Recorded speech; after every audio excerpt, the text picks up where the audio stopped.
If you've been around my channel for a little bit, you know that recently I made a video about shovelware games.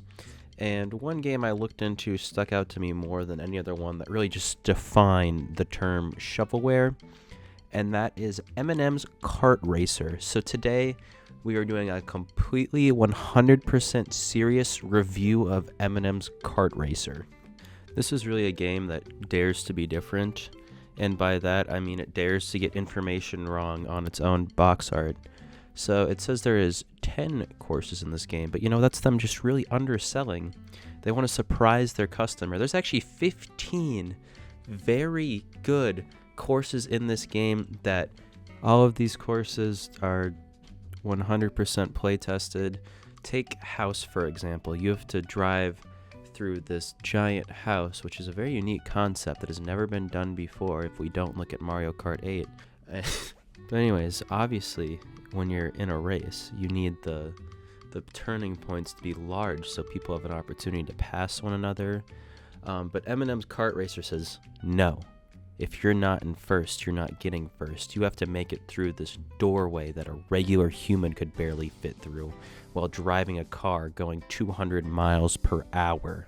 But I think my favorite thing about the speed of this game is that it will tell you you're going 200 miles per hour, but not to continue to reference Mario Kart, the far inferior game. But 200 miles in M&M's Kart Racing feels like 50cc in Mario Kart 8. There's also numerous playable characters, that being the red M&M, the green M&M, the blue M&M, the orange M&M, and get this, the yellow M&M. There's also oddly characters you can't play as. Like there's an alien. I'm not sure what he's doing here or what he has to do with the M&M franchise. To be honest, I'm not really sure what the majority of these courses have to do with the M&M franchise. I mean, the chocolate factory makes sense, but the streets, why are the M&Ms in the streets? I don't know what they're doing there. But I think this shows ambition to take this property that is already well known, M&Ms, and expand it into something new.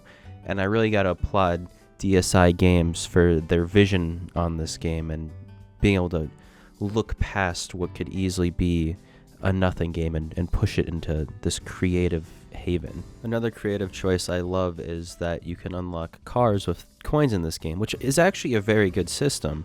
I will applaud them for that. You start off with the 250cc cart and the 125cc cart unlocked, along with another car, and you can buy like 4 more cars. But do you see the issue here? You start with an already upgraded version of the original car unlocked.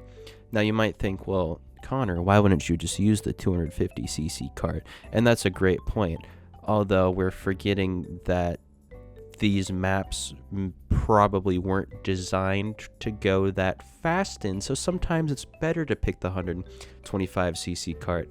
And this is developers looking out for you. It's giving you choices, which is very applaudable for such a detailed game, to give you even more choices.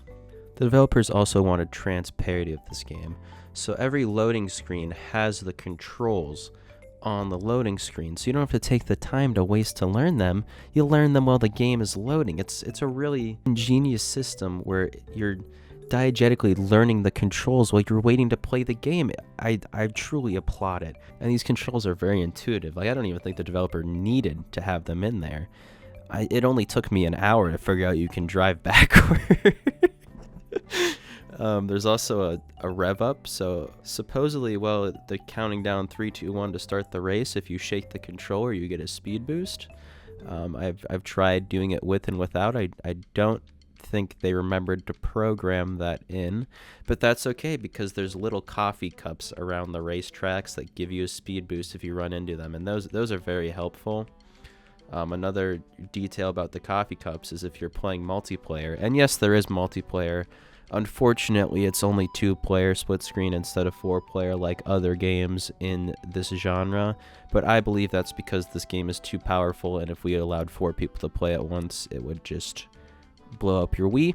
But anyways, with the coffee cups in multiplayer, if one person runs over a coffee cup, both players get the speed boost, which you know, you could say, oh, that's a glitch. They didn't think to check which player got the speed boost and just gave it to both. No, I think it shows friendship and encourages players to work together. To go along with the themes of encouragement, there's an announcer during every race, and he loves to scream at you no matter what you do, and he likes repeating his lines, and sometimes will talk over himself, but you know, he's very encouraging. You go a fantastic start, and when you hit the top speed, he screams, "Approaching sound barrier!" And it keeps repeating, and it's quite wonderful. It makes you want to get the race done faster, so you don't have to hear him, which is very encouraging to drive faster. And since you're driving faster, you're probably going to run into a wall, and you don't want to do that because it's a very unique sound that plays when you hit the wall and you can't get off of it. And I think that also is encouraging you to drive better so you don't have to hear this sound.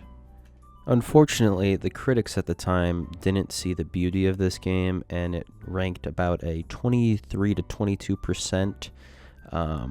It got the Guinness World Record Gamers Edition 2011's award for the lowest rating kart racing game, and also it won the award for the most atrociously bad video game from GameSpot, which is just very unfortunate. The critics couldn't see the beauty in the mud, but that usually happens. I mean, just look at the guy who reviewed Cuphead. That's all I'm gonna say. These critics don't know what they're talking about. Although I will give the critics a point for one of their points. Some critics said they wished there was items in the game. Others said that maybe the use of items would cause there to be more glitches. I think it would be fun if there was items. So because there's no items in this kart racer, unfortunately I can't give this game the perfect 10 out of 10 it deserves. I have to give it a 9.5 out of 10, just because I wish there was a little bit more content. I hope you understand. But yeah, that's all I got for you. You should 100% definitely play this game. Subscribe if you want to. See you in the next one if I do. Bye.